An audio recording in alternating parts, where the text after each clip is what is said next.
magic called lease option. Tell me what you know about it. What it allows you to do is control any property and you don't own it. All you need is time, energy, and know-how, because the best real estate investors, funny you should say that, are car dealers. They buy low, they mark up, they sell high. They finance without ever giving anybody a nickel. The bottom line is which vendor is going to start taking your payments to take the risk, right? No one puts a pile of money in the middle of a table. It's just a matter of just giving you occupancy and some keys and taking some payments. So if you have the time, energy, and know-how, the lease allows you to control this aspect of the house. Possession, meaning I have the physical house, and you get to control the income, okay? So when you're leasing houses in the housing business, this is the areas you get to control. When you use the option part of it, you get to control time. So if I put something under lease, I'm going to set the lease payment that I'm going to accept. So even though I may lease it from you for $500, I control the income because I'm going to raise it to $9. So I get to control that $400, right? And I have the master key or the key for whatever time, and I'm going to give you the key to use it for whatever time. But when I say you want an option to buy it,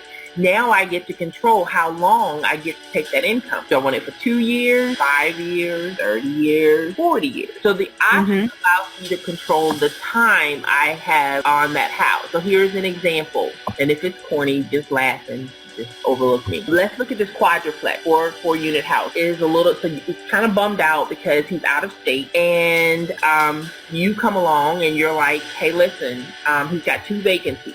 So 2 of them are filled, and right now he's collecting $1,000, and it's meh, but he has to out-of-state manage the property. He has to come in and make sure the grass cut. If something breaks, he's the one getting called. I could take it or leave it. Mr. Buyer, listen, if you want it, you offer to buy it from him. So you come in, all you need is a lease. I may take care of repairs up to maybe $1,000 or $2,000. So you make him that offer, and you say, okay, I'll give you $1,000 a month, which is what you're getting. So they still pay their taxes and insurance. Got 2 people in this 4-unit, 2 vacancies, and you see that the 2 vacancies need a little fix up. So you may or may not. I usually don't. But let's say you put in $5,000. I'm just going to give you a case study of how powerful lease optioning is. So you'll say, I'll go in and I'll get it ready, Mr. Seller, because it needs some work. So that's your down payment. I'm going to put my sweat into it, and I'm going to go in and make it, a little bit better so that I can get these other 2 units rented out. Meanwhile, our agreement is $4,000 and you don't have any more stress. So you go, you do some marketing, you fill the other 2 positions. So now you are paying him $1,000, you're collecting $1,000.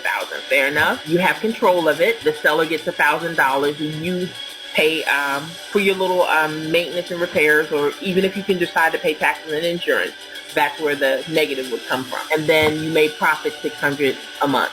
So then the people that you put in, one of them wants to buy the scenario that you have. After repair value, because when we bought the house, we saw it was worth $160. The option we took from the seller was, in the future, at a future date, I'm going to pay you $120 and buy the 4 quadplex from you. So I put an option in addition to my lease that I'm going to buy it in, I have 5 years. So in 5 years, Mr. Seller, I'm going to buy the property, and we always leave ourselves the ability to do it earlier. It's all in the language of the forms you're going to get. But so we put in $5,000, we've got an option on it for $120, and we control the house now for 5 years. We've got an income stream for 5 years. If we look at that 5-year period, 60 months, he's getting $60,000, which is why he's happy, and we get $36,000. Now remember, we only put in upfront $5,000. And so we find some end users who says, hey, listen, I will buy the house for $160,000. We owe him $120, but we sold it for retail value. We made another $40,000, and the seller's happy because he gets